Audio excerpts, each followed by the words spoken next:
Buenas noches. Ahora en el acto por los 100 años de la Cámara Argentina de Comercio, habla el presidente Javier Milei. Lo escuchamos. Y hay alguien que tiene peor laburo que Guillermo Franco, que nadie se lo va a enviar. Se hace entrega a continuación por parte del señor presidente de la institución, Natalio Gridman, al señor presidente de la Nación, del libro del centenario de la Cámara Argentina de Comercio y Servicios. A continuación,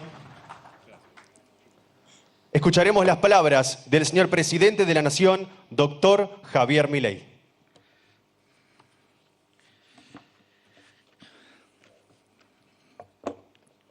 Hola a todos.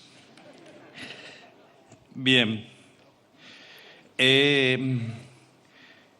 Para mí es un honor y un placer tener el privilegio de poder estar dando este discurso, y lo quiero hacer en honor a quien fue presidente de la Cámara de Comercio en el año 1957, el doctor Alberto Venegas Lynch.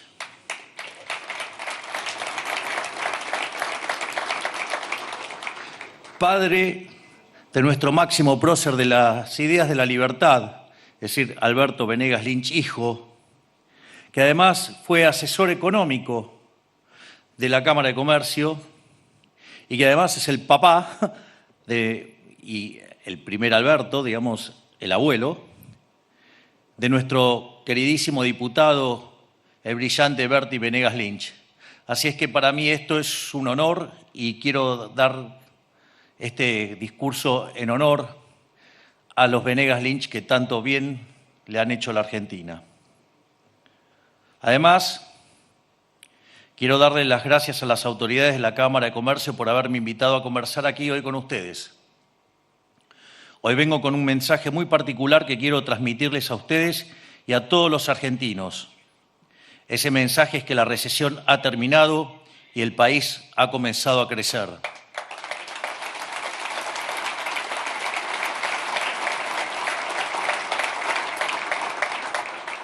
Quiero empezar este discurso agradeciendo a todos los argentinos por el inmenso esfuerzo que han hecho hasta este año, a quienes nos acompañan hoy, pero en especial a los argentinos de pie, a los asalariados, a los contrapropistas que tienen un pequeño comercio o emprendimiento, a quienes tienen más de un empleo, a quienes mantienen con un enorme esfuerzo a una familia entera y a quienes hacen changas y a quienes tratan de salir adelante día a día.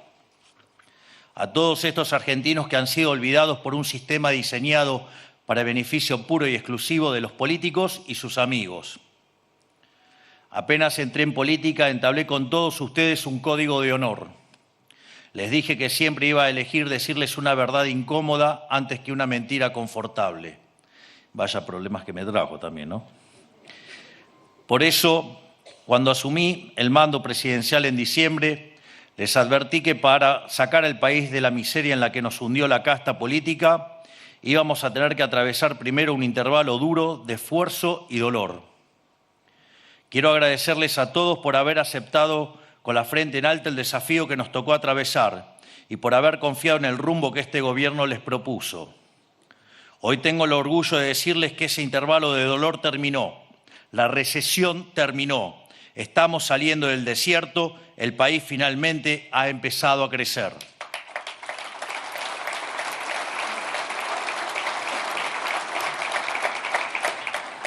Esto no quiere decir que hayamos llegado a nuestro destino.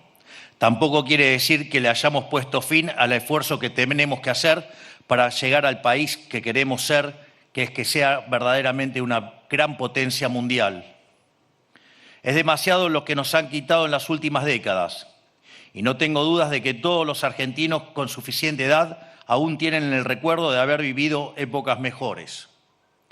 Pero sí quiero decir que de aquí en adelante todos los días vamos a estar un poco mejor que el día anterior. En vez de ser cada día más pobres, seremos cada día más ricos. Nos seguiremos esforzando, sí, pero con la tranquilidad de que ese esfuerzo estará de una buena vez al servicio de estar cada día mejor. porque el esfuerzo es un condimento necesario del progreso, pero ese esfuerzo debe servir a un propósito, a una meta, a un objetivo. Ese esfuerzo debe implicar progreso, porque si no, no es sacrificio, es un martirio. Ya hay varios sectores de la sociedad que perciben una mejora incipiente en su economía cotidiana. Pronto, esta percepción de muchos será una realidad para todos los argentinos. ¿Por qué lo digo con tanta certeza? Porque el programa económico que nos planteamos en diciembre funcionó y funciona, pese que le moleste a muchos econochantas que vienen errándole sistemáticamente desde el mes de diciembre cuando nosotros llegamos a la función. Hicimos un ajuste de shock focalizado principalmente en un sector público que se sostenía a base de déficit fiscal y emisión monetaria. Y lo hicimos tal como lo dijimos que lo íbamos a hacer. Tuvimos una recesión en unos meses, tal como anticipamos que iba a suceder producto de las atrocidades cometidas por la anterior administración, y también dijimos que después de la economía subiría como pedo de buzo. Y adivinen qué, las burbujas están empezando a verse. Digo, no puedo dejar de ser Milei, vamos. O sea, digo, ya venía demasiado formal.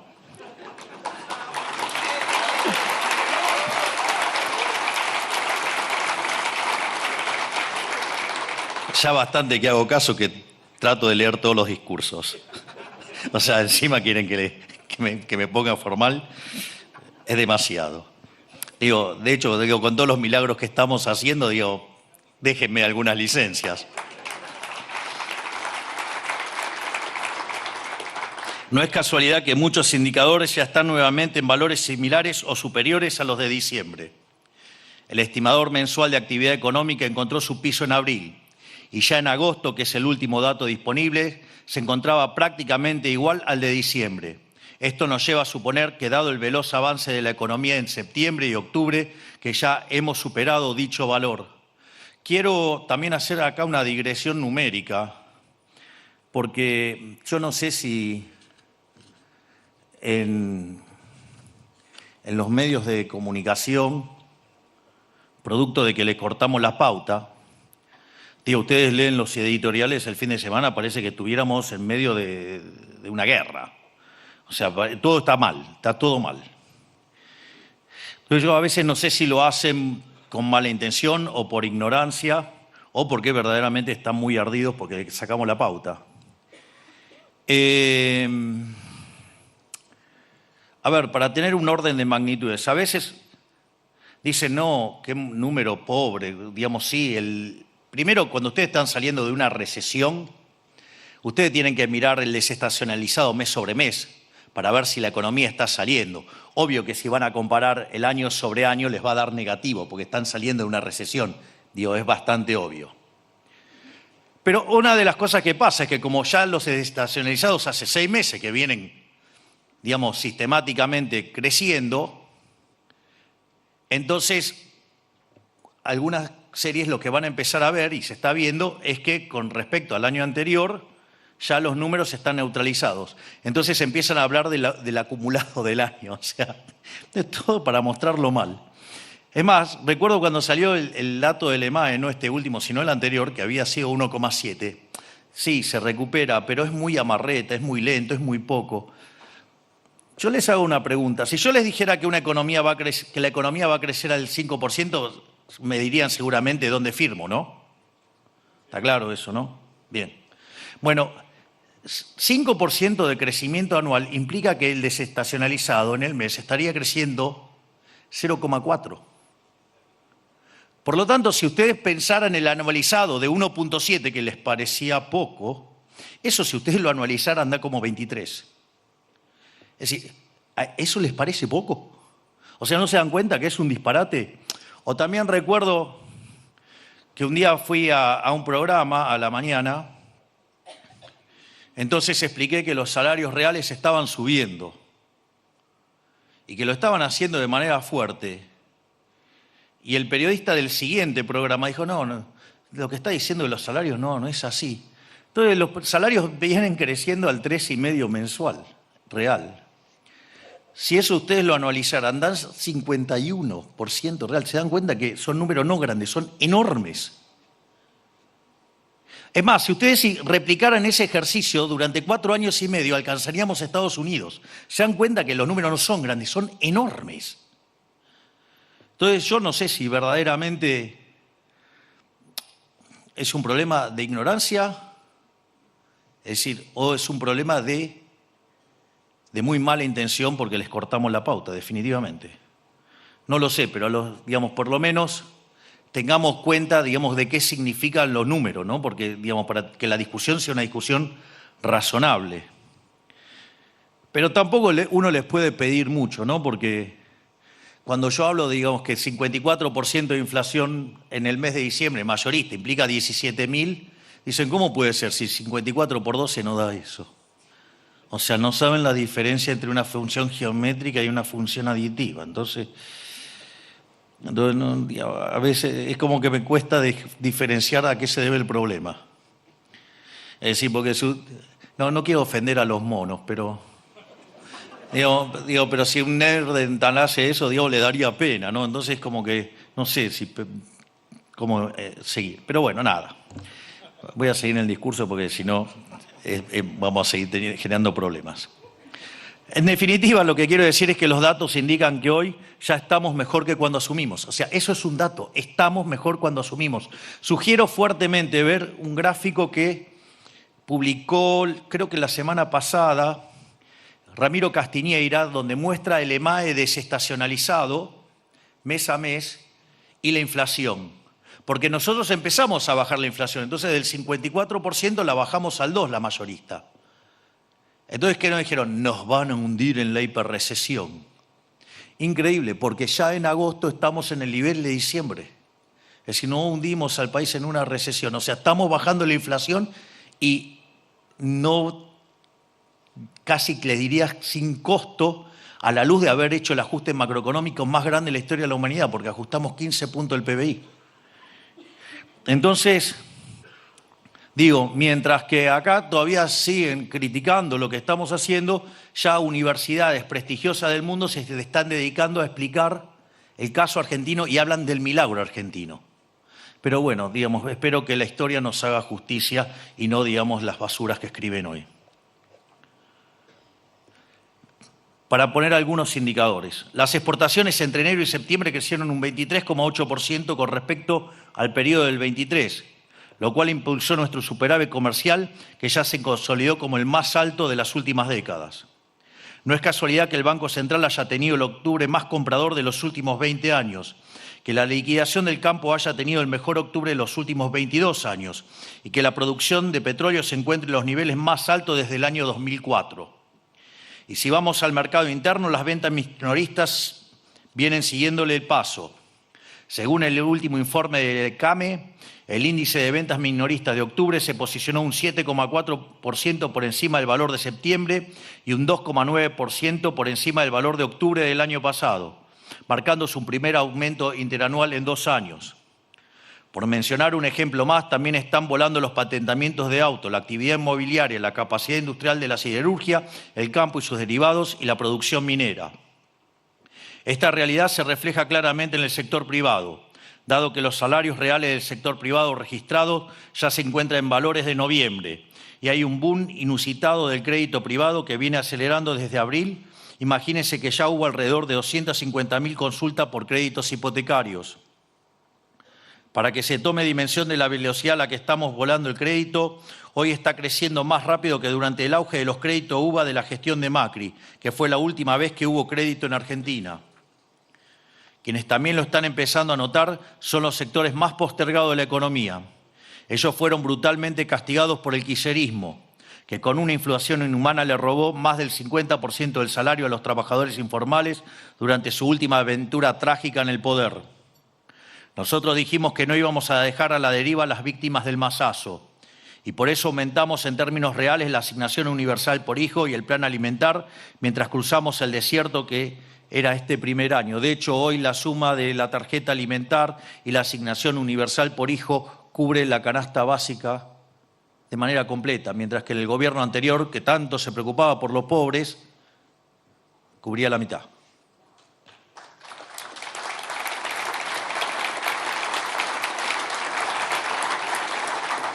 Además, gracias al programa económico, desde agosto los salarios informales están creciendo a una velocidad incluso más alta que los formales, y son ellos quienes más van a mejorar en términos relativos en los próximos años. Ya se demostró en todo el mundo, se demostrará también aquí, no hay instrumento humano más potente para sacar a la gente de la pobreza que el capitalismo de libre empresa, el capitalismo de libre mercado.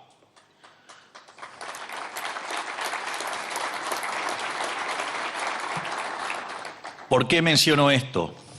Para que conste en acta y de mi boca que los datos indican que ya estamos mejor que en diciembre, pero además con una macro ordenada, un banco central que se está terminando de sanear, la inflación y la deuda pública cayendo y un superávit fiscal sostenido que luego se convertirá en baja de impuestos. El superávit fiscal permanente se va a convertir en baja de impuestos.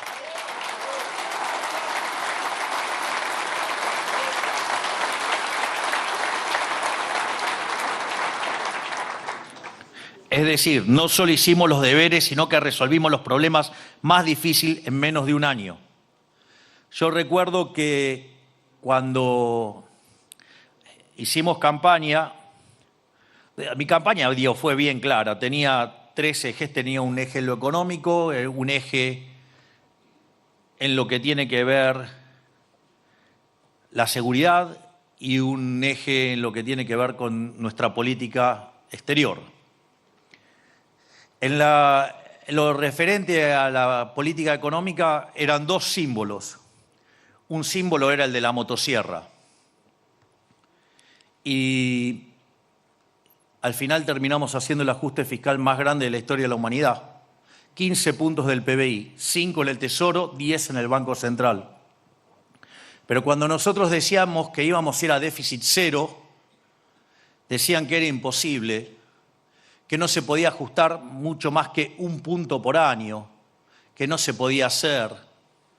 Es más, la verdad que la evidencia empírica estaba del lado de los que decían eso, porque en 123 años, durante 113 tuvimos déficit, y los 10 que no lo tuvimos fue porque estábamos en default y no pagábamos la deuda. Por lo tanto, en los últimos 123 años nunca estuvimos en equilibrio fiscal, y nosotros proponíamos alcanzarlo básicamente en un año. Y nos decían que era imposible. Y nosotros alcanzamos el equilibrio fiscal en 1 mes.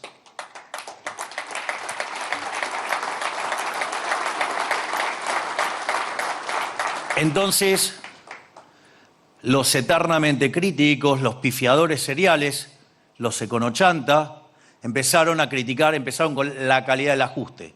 Primero que no lo íbamos a poder sostener. Lo sostuvimos en febrero, lo sostuvimos en marzo, es más, lo sostuvimos hasta con el pago de aguinaldos. Entonces empezaba a decir que era mucha licuadora y no había motosierra, que en realidad era una tijerita. Digo, cuando ustedes miran los números, y que había caído sobre el sector privado. Mentira, el 95% del ajuste cayó sobre el sector público. ¿O acaso qué es eliminar de cuajo la obra pública? ¿Acaso qué es eliminar de cuajo las transferencias discrecionales a las provincias? Miren cuáles son los salarios que menos crecen. Son los salarios del sector público. Además, echamos a 33.000 ñoquis. Además, echamos a 3.155 hijos de puta que los perseguían desde la FIP. Intercargos hicieron los piolas. ¡Afuera 15 tipos!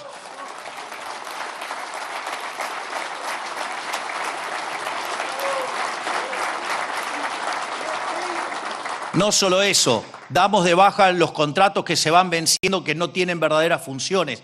Vamos eliminando planes sociales fantasmas. Estamos trabajando sobre la eliminación de todos esos privilegios que supuestamente que tienen que ver con la discapacidad, donde hay ciudades que tienen más planes que gente.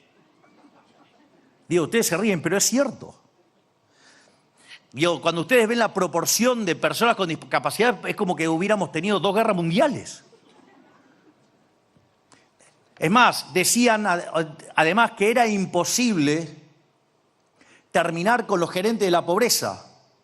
Y terminamos con los gerentes de la pobreza. Una de las claves, nosotros sabíamos que cuando...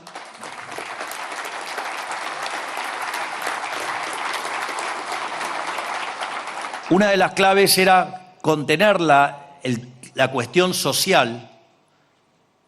Nosotros sabíamos que cuando hacíamos el ajuste, como la confianza no iba a acompañarnos de inicio, de hecho el Congreso no nos permitió sacar de inicio la ley bases, entonces nosotros sabíamos que el primer impacto iba a castigar el nivel de actividad económica y sabíamos que eso iba a tener un impacto sobre los sectores más vulnerables.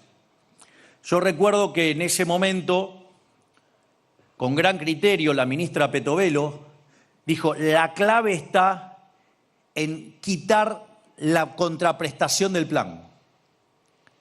Porque, ¿qué era lo que sucedía? Si bien las personas vulnerables que cobraban un plan lo cobraban con una tarjeta, como tenían una contraprestación, cuando tenían que ir a verificar la contraprestación, es ahí donde le quitaban la mitad del dinero.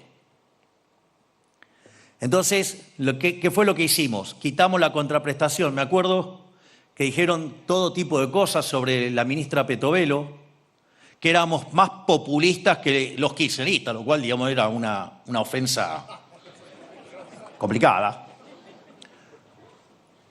Y en realidad, la clave de hacer eso fue que al eliminar la contraprestación, las personas no tenían que ir a firmarles a los gerentes de la pobreza y de repente con la misma plata que pagaba el Estado, a la gente le llegaba el doble. Es decir, le duplicamos la cantidad de plata que le llegaba sin aumentar un solo peso. Obviamente que cuando hicimos esto, ¿sí? ¿Qué es lo que pasa? Los gerentes de la pobreza se les caía la caja y entonces se sintieron agredidos y nos fueron a hacer una marcha. Y ahí, de manera brillante, entre el ministro de Infraestructura de aquel momento, el doctor Guillermo Ferraro, la ministra brillante, ministra Patricia Bullrich de Seguridad y la ministra Petovelo, arrinconaron a los piqueteros, arrinconaron a los gerentes de la pobreza. Y esto es interesante porque ustedes, cuando tienen una guerra, hay tres tipos de guerra. Hay guerra de stock contra stock, hay guerra de stock flujo y hay guerra de flujo-flujo. La guerra de stock pierde el que se le terminan primero las balas. La guerra de flujo-flujo no termina nunca. Y la guerra de stock-flujo, digamos, siempre pierde stock salvo que haga alguna maniobra fuerte. Nosotros estábamos en una guerra de flujo-flujo, los flujos del Estado y los flujos que recibían los gerentes de la pobreza.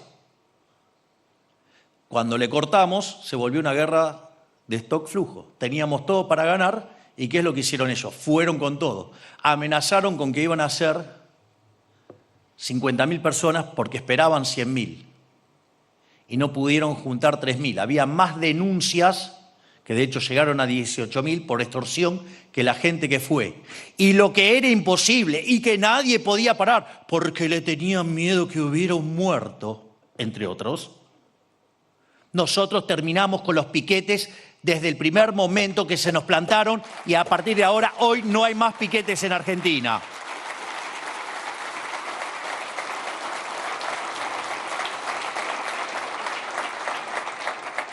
No solo eso, nadie hablaba del problema que había en el balance del Banco Central, porque no tenían ni la más pálida idea de cómo resolverlo.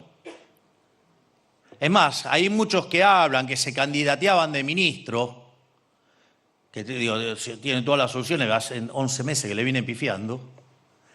De hecho, hablaban que tenían plan, no solo que esa carpeta estaba vacía, les aviso, sino que además no tenían ni idea de cómo arreglar el problema del Banco Central porque fueron a pedirle ayuda a quien hoy es mi ministro de Economía. Por lo tanto, me consta que no sabían cómo arreglarlo. ¿Y qué dijeron? Que era imposible arreglarlo. Y nosotros hicimos el ajuste en el Banco Central en 6 meses. Lo que parecía imposible, nosotros lo hicimos en 6 meses.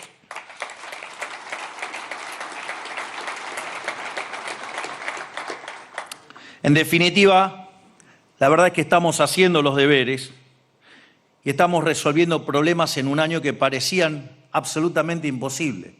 Es más, no solo no nos hicimos todas estas cosas, La reforma estructural más grande que hizo Argentina en su historia la hizo Menem, y nosotros, con 15% de diputados y 10% de la Cámara de Senadores, hicimos una reforma estructural 8 veces más grande que la que hizo Menem. Hicimos la reforma estructural más grande de la historia, gracias a este gigante que tengo acá, que es el doctor Guillermo Francos.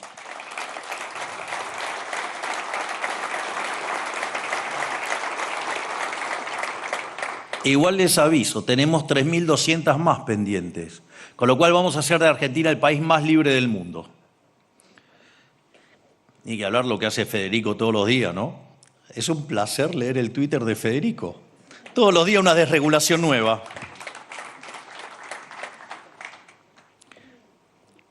Voy a tratar de volver al discurso. Cuando el año pasado le dije a los argentinos que soy especialista en crecimiento económico con y sin dinero, me refería precisamente a todo esto. Hoy tenemos el mismo nivel de actividad económica que hace un año, habiendo saneado la cuestión monetaria en el camino, sin haber tomado deuda nueva, habiendo acomodado los precios relativos de la economía, destruyendo la inflación y con un ajuste de gasto público alrededor de 15 puntos del PBI. Y es por eso que hoy ya escuchamos a personas decir que este programa es como un milagro económico en marcha. Pero no es un milagro.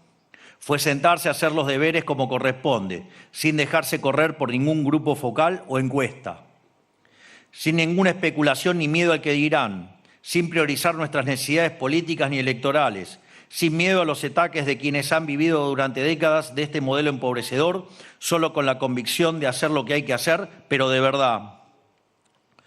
Nosotros, digamos, una de las cosas más maravillosa que aprendí del profesor Juan Carlos de Pablo es mirar la economía como el proceso decisorio. Entonces, una de las cosas que a mí me gusta contarles es cómo tomo decisiones. Digo, porque creo que les puede ayudar para ver cómo veo estos procesos. Muchas veces me preguntaron qué siento al ser presidente. Y yo digo que para mí es un trabajo más, que me dieron un job description que era bajar la inflación, hacer crecer la economía y terminar con la inseguridad. Y yo me dedico a hacer eso. Es decir, y no me importa ni lo que digan las encuestas, no me importa nada, yo hago lo que tengo que hacer. Miren, la imagen ustedes la tienen para consumirla. Es decir, ¿para qué les sirve tener imagen si no es para consumirla mientras que gobiernan? Para tomar decisiones. Es más, el otro día daba una nota en Radio Mitre a un excelente periodista que es Gabriel Anelo. Entonces me decía, pero todos terminan con mala imagen.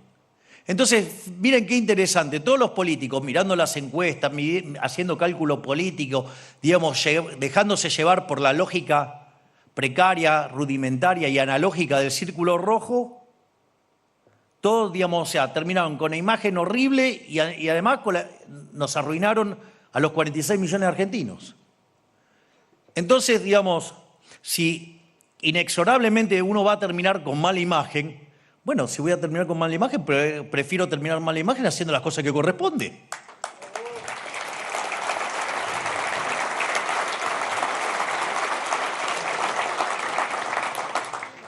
Sin embargo, hace 10 meses que venimos ajustando, haciendo este tipo de cosas, la imagen no cae, y cuando cayó un poquito, después volvió a rebotar.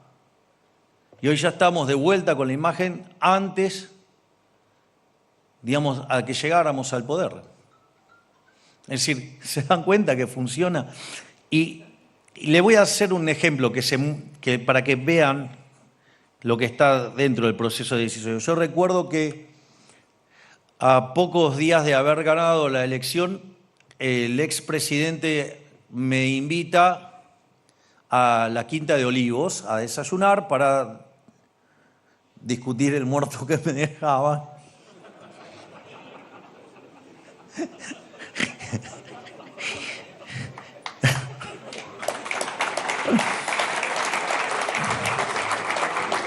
Y entonces, en un momento nos fuimos a caminar por el parque y entonces me mostraba las instalaciones y todas las cosas.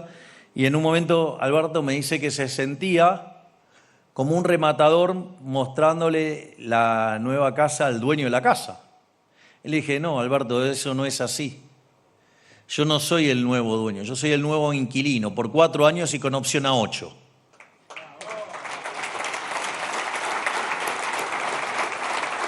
Es decir, si el poder no sirve para arreglarle el problema a la gente, no sirve para nada. Entonces, esa es la idea. La idea es, hay que hacer lo que hay que hacer. Y si hay que pagar costos, se pagan. Es decir, para eso nos votaron, no para, digamos, que llevemos una vida narcisista para ver cómo me veo en el espejo de las encuestas. Si en definitiva lo que cuenta es cómo nos va a recordar la historia. Por eso muchas veces a mí me gustó comentar el caso de Pellegrini, lo hice muchas veces en la campaña. Pellegrini asumió en el medio de una terrible crisis y se mandó un ajuste homérico. Obviamente que cuando terminó, él iba a salir por las escalinatas del Congreso y un asesor le dice, don Carlos, no salga por acá porque la gente está un poquito enojada. Y don Carlos, que tenía un carácter fuerte, se abrochó el frac, se calzó la galera, tomó el bastón y se fue por las escalinatas y se fue caminando hasta la casa, que eran 2 cuadras y media, y le dijeron de todo menos bonito.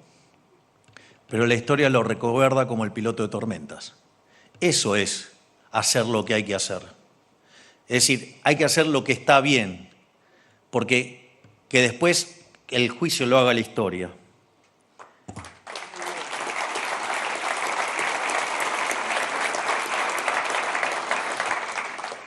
Por eso, como le decía, esto no fue un milagro, fue sentarse a hacer los deberes como corresponde, sin dejarse correr por ningún grupo focal de encuesta, era lo que le habías dicho recién, sin ninguna especulación ni miedo al que dirán, sin priorizar nuestras necesidades políticas ni electorales, sin miedo a los ataques de quienes han vivido durante décadas de este modelo empobrecedor, solo con la convicción de hacer lo que hay que hacer, pero de verdad. Porque la economía tiene reglas y estas reglas no se pueden dibujar ni torcer. No somos dioses, no podemos desafiar la gravedad y la alquimia dejó de ser objeto de estudio hace varios siglos. Las reglas de economía tienen sus propias reglas básicas e ignorarlas tiene sus consecuencias. De hecho, Marshall decía, usted puede hacer lo que quiere, lo que no puede es evitar pagar los costos. Y vaya que los delirios de los políticos lo han pagado millones de argentinos, porque iniciamos el siglo XX siendo uno de los 3 países más ricos del mundo y hoy estamos en la mitad de la tabla con la mitad de los argentinos pobres. Entonces, digo, este chiste no fue gratis. Es más, los países que cumplen estas reglas prosperan. Los países que las transgreden, como es el caso de Argentina, fracasan. Y si tiene alguna duda de esto que digo, analice los últimos 100 años de Argentina. Vean el país que la Argentina era cuando esta institución fue fundada allá por 1924 y miren el país que nos han dejado quienes creyeron que hacer política era reescribir las reglas. Bueno, con este gobierno damos por cerrada la era del chamanismo económico que reinó en la Argentina durante décadas. Se terminaron los chantas.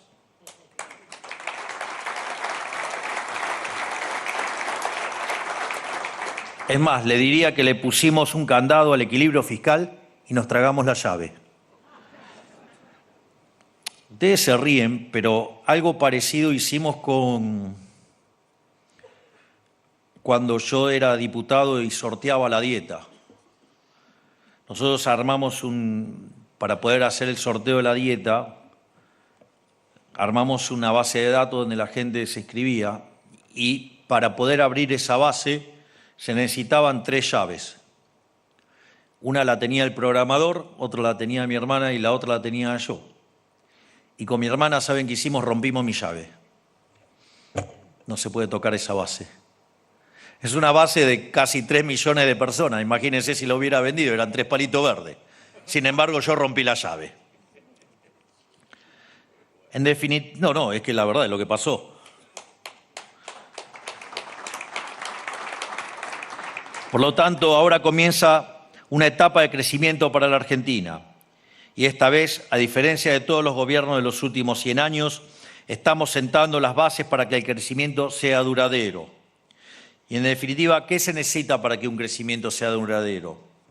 En primer lugar, dejar de votar delincuentes que venden espejitos de colores. Plan integral, ¿se acuerdan? Dijo que el dólar, digamos, iba a estar a 3.000, digamos, si yo ganaba. Quiere decir que hoy sería un dólar de 7.000, 8.000 pesos. Está en 1.110, ¿no? Le erró por un poquito. O ni que hablar de Tinturelli, llevando economistas que decían que iba a estar a 7.000, o sea, el equivalente de 15.000 hoy. Pero bueno, ese delincuente con tal de llevar gente a ensuciarme, digamos, con que dijera un disparate cada vez más grande, lo llevaba. Pero bueno, así le van los negocios y está por quebrar. En segundo lugar, una macroeconomía ordenada que sea sostenible a lo largo del tiempo. No se puede sostener una economía estable a lo largo del tiempo con déficit porque te vuelve frágil ante cualquier shock negativo, obligándote a incurrir en deuda y o emisión. Esto es muy interesante. Piensa en cualquier otro momento de la Argentina donde la tasa larga de Estados Unidos suba más de 100 puntos básicos. Nos hubiéramos hecho crema. Todo el mundo en rojo. Los únicos en verde, ¿quiénes fueron? Nosotros. Somos las acciones que más crecieron en el mundo y son los bonos que más subieron en el mundo. Y cuando vino el resultado de la elección de Estados Unidos, por la percepción que hay acerca de la política fiscal y monetaria que va a llevar a cabo el gobierno de Donald Trump, los activos financieros de todo el mundo cayeron, salvo los de Argentina. Es decir, el flight to quality es venir a Argentina.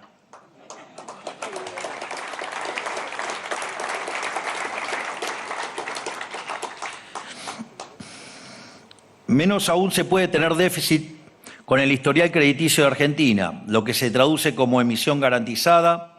Con nosotros el déficit es historia del pasado.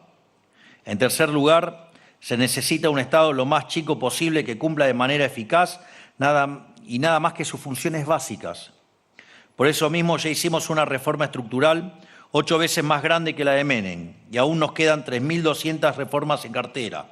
Y por eso creamos el Ministerio de Desregulación y Transformación del Estado, porque en Argentina no falta Estado, sobra Estado. Dicho ministerio, bajo el liderazgo del coloso Federico Sturzenegger, avanza desregulando al ritmo de un decreto por día. Hay algo interesante. De hecho, la primera gran novedad que tuvo nuestro gobierno fue crear el Ministerio de Capital Humano. Es decir, y tiene un sentido de por qué hicimos eso. Porque cuando ustedes miran el debate de crecimiento económico, y que ese debate termina cerrado en un paper del año 89 de Mankiw, David Romer y David Weil, explica que el factor fundamental del crecimiento económico es el capital humano. Y por eso nosotros creamos directamente un Ministerio de Capital Humano y que se ocupara de cada una de las etapas del capital humano. Por eso, niñez y familia, para recibir a los chicos cuando están formando su cerebro. Digamos, si bien íbamos a integrarlo con salud, después por problemas operativos se puso aparte, pero digamos, trabaja de manera coordinada con el Ministerio de Capital Humano. A esto, digamos, le sumamos la educación y el trabajo.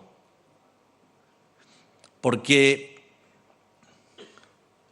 entre darles el pescado gratis y enseñarles a pescar, nosotros preferimos enseñarles a pescar. Digo, porque dar el pescado gratis es símbolo de esclavitud. Y nosotros no queremos la esclavitud, nosotros queremos argentinos libres. Y eso fue revolucionario y hoy ya, digamos, en muchas partes del mundo se habla de la lógica de nuestro Ministerio de Capital Humano. El otro ministerio, digamos, que está haciendo furor en todo el mundo es el ministerio que comanda Federico Sturzenegger. De hecho, el propio Donald Trump incorporó en sus filas a Elon Musk para replicar la experiencia de lo que está haciendo Federico Sturzenegger. Y de hecho, dentro de las cosas que he hablado y charlado con Elon Musk, está en contacto ya con Federico para replicar ese modelo. Es decir, estamos exportando el modelo, digamos, de la motosierra y de la desregulación a todo el mundo. Estamos cambiando el mundo, estamos haciendo un mundo más libre. Y como si todo eso fuera poco, además nuestro ministro de Economía fue elegido el mejor ministro de Economía del mundo. Pero acá siguen tirándonos mierda todos los días. Así somos. Y cuando uno mira las cosas enormes que está haciendo Federico, y si bien algún decreto individualmente puede parecer poco sustancial, es la suma de los mismos que día a día va mejorando la relación entre este estado parasitario con el que nos encontramos y los ciudadanos, para así poder alcanzar la meta que nos propusimos, que es hacer de Argentina el país más libre del mundo. Miren, Irlanda, cuando empezó el proceso de reformas de mercado, era el país más miserable de Europa. 40 años después, tiene un PBI per cápita 50% mayor que el de Estados Unidos. Claramente que se puede. Lo que pasa que para hacerlo hay que saber qué es lo que uno quiere hacer, hay que saber cómo hacerlo y, sobre todas las cosas, tener coraje y bancarse la que haya que bancarse cuando se vienen los orcos. Cuando ustedes hacen eso, arrancan con un riesgo país de 3.000 y hoy lo tienen en 850.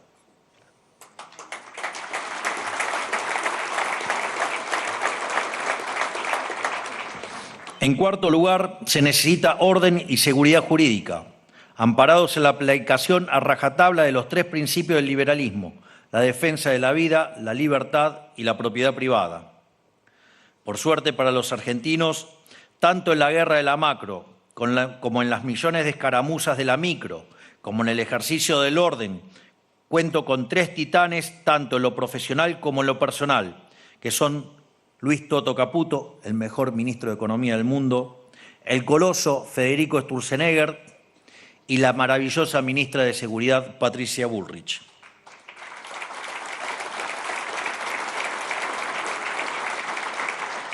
Y por más que parezca reiterativo, la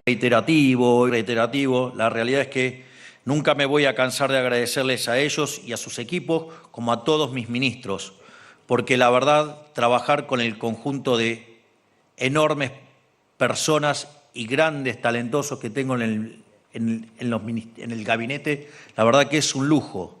Es más, mientras que a un idiota del círculo rojo analógico dice que me rodeo de mediocres para lucir mejor, en todo el mundo reconocen que mi gabinete es un gabinete de lujo. Fíjense, digamos, tengo el mejor ministro de Economía del mundo, lo tengo a Sturzenegger, que es profesor en Harvard, mi jefe de asesores es Demian Reidel. Hey, me parece que el dolor por la pauta te está haciendo mal. Por suerte está cerca de jubilarse ya. Pero bueno, el rating no lo acompaña y la lectura tampoco. Lo mejor de todo es que las trompetas de la libertad ya no solo suenan en Argentina, están empezando a sonar en todo el mundo. Tal como pasó en Argentina el año pasado, en Estados Unidos, esta semana la libertad y la razón se impusieron por sobre la locura colectivista. Y claro está, esto es para entusiasmarse. Imagínense todo lo que podemos lograr si el país más poderoso del mundo comparte nuestras ideas y nuestro norte. Las posibilidades son infinitas. Y ahora, van a ver que se va a hablar un poquito mejor, digamos, de lo que haga Trump, porque hoy Elon Musk se compró a ese bastión woke inmundo que era CNN. Con lo cual, ahora vamos a tener no solo la libertad en X, sino que además, vamos a tener, una cadena, que no sea tan socialista, tan zurdita, y entonces, empiece a informar otras cosas y dejen de mentir. Ahora, habiendo sentado las bases, mirando para adelante, y aunque suene paradójico, la sociedad tendrá que acostumbrarse culturalmente al crecimiento. porque la casta política nos dejó una economía que no crece desde el 2011, con un PBI per cápita equivalente al de 2007 y con una sociedad aturdida. Después de una década de caída del PBI per cápita, nos hemos olvidado lo que es crecer de forma sostenida. Peor aún, hay 10 millones de argentinos menores de 30 años que nunca conocieron lo que es ser adulto en un país que crece en términos per cápita.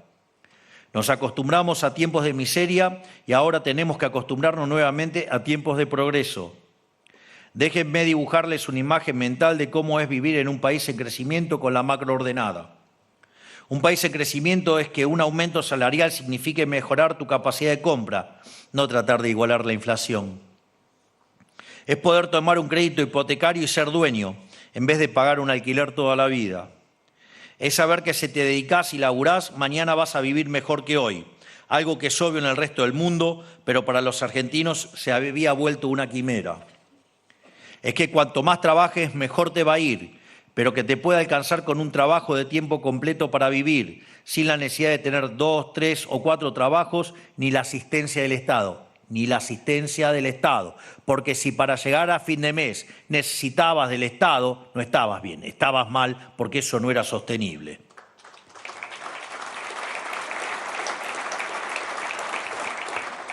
Pues más, es como de repente darse el lujo de cerrar tu negocio para tomarte unos días de vacaciones. Es eliminar la neblina que nos angustia y por primera vez en décadas podemos mirar hacia adelante, podemos mirar hacia el futuro. En definitiva, un país que crece es un país que nos permite convertirnos en dueños de nuestra propia vida, en arquitectos de nuestro propio destino, donde podemos ejercer nuestra libertad en búsqueda de la felicidad. Este es el derecho inalienable más básico de los hombres, poder tener la chance de ser felices. Claro, luego surge la pregunta, ¿qué hacemos con esa libertad? Digo, esto no es una pregunta trivial, ¿eh? Esto yo lo menciono siempre porque el pueblo hebreo cuando dejó Egipto, uno cree que salió todo el pueblo. Cuando ustedes leen la Torá, o sea, cuando leen el segundo libro de la Torá o del Pentateuco, digamos, Shemot, Éxodo en español, cuenta que 1 de cada 5 salieron. Es decir, 4 prefirieron el pescado gratis.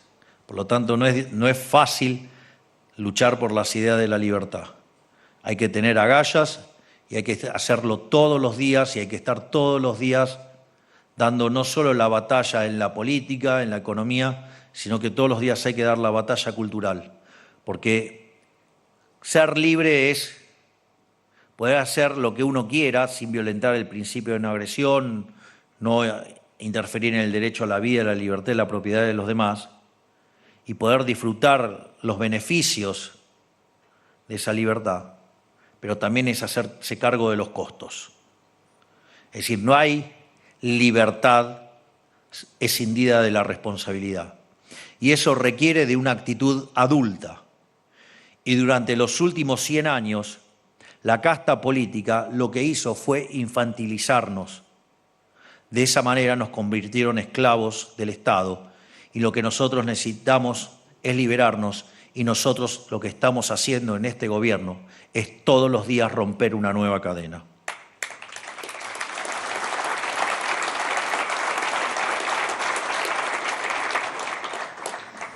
Lo que sí les puedo decir es que no tengo duda de que haber sobrevivido a tanta miseria, digamos, tan fuerte, tan potente lo que nos hicieron, el resultado colateral es que han generado un pueblo fuerte y valiente. Y es hora de poner esas virtudes al servicio del crecimiento y del proyecto personal de cada uno. Ahora es nuestro momento, porque por primera vez en mucho tiempo podemos animarnos a soñar y a soñar sin miedo. Eso es precisamente el daño más grande que nos había hecho el modelo del Estado presente. Le infundió temor a los argentinos. Con el modelo de la inflación permanente secuestró nuestro futuro y nos obligó a vivir en un eterno y miserable presente. Nos obligó a vivir a la defensiva en vez de a la ofensiva, Porque ¿quién puede tomar una buena decisión económica sin saber cuánto van a valer las cosas mañana? Esa es realmente la esclavitud moderna. Trabajar para empresas que no pueden crecer a cambio de dinero que no tiene valor, que los políticos imprimen como si estuvieran jugando el estanciero. No ser dueño de nada, ni de tu propio esfuerzo o de tu propio tiempo. No poder ponerle precio a tu trabajo. Esa es la esclavitud que impuso el modelo del Estado presente. Nos quitó años de futuro y al hacerlo esterilizó una cantidad inclaudicable de talento argentino. Pero nosotros hemos aprendido que el Estado no está para cumplir los sueños de la sociedad. Cuando el Estado promete cumplir sueños, se los termina cumpliendo solo a los políticos y a sus amigos, mientras les arruinan la vida al resto de la población. Es decir, no hay nada como un almuerzo gratis. Si ustedes otorgan un derecho más allá del derecho a la vida, a la libertad y a la propiedad, no es un derecho, es un privilegio y alguien lo tiene que pagar. Y eso tiene consecuencias nefastas, no solo en términos estáticos, sino en términos dinámicos. La idea de donde hay una necesidad nace un derecho es inconsistente porque las necesidades son infinitas y los derechos hay que pagarlos y los recursos son finitos. El mercado, el problema de las necesidades infinitas y los recursos finitos lo resuelve vía el sistema de precios con propiedad privada. El gobierno lo resuelve con la garra del Estado y con esa idea nefasta, siniestra y empobrecedora que es la idea de la justicia social, que claramente no es justa porque implica un trato desigual frente a la ley y además está precedida de un robo. Por lo tanto, es una atrocidad que lo único que puede generar es miseria. Y si quieren un caso, es el caso Argentina. Arrancó el siglo XX siendo uno de los 3 países más ricos del mundo y estos delincuentes lo destruyeron. Nosotros venimos a reconstruir esa Argentina grande.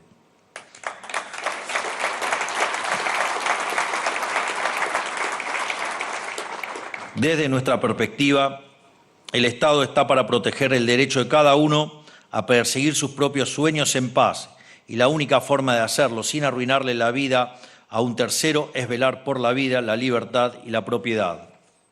Hoy están dadas las condiciones para que cada argentino pueda perseguir su propio sueño en paz de acá en adelante. Tenemos las bases macro asentadas, tenemos gran parte de las reformas estructurales hechas, tenemos un gobierno con gente dispuesta a dejar la vida en este trabajo y tenemos también los vientos de libertad que ahora soplan en todo el mundo. Es decir, ahora las fuerzas del cielo nos acompañan con más fuerza. Esa es la reflexión que quiero dejarles hoy.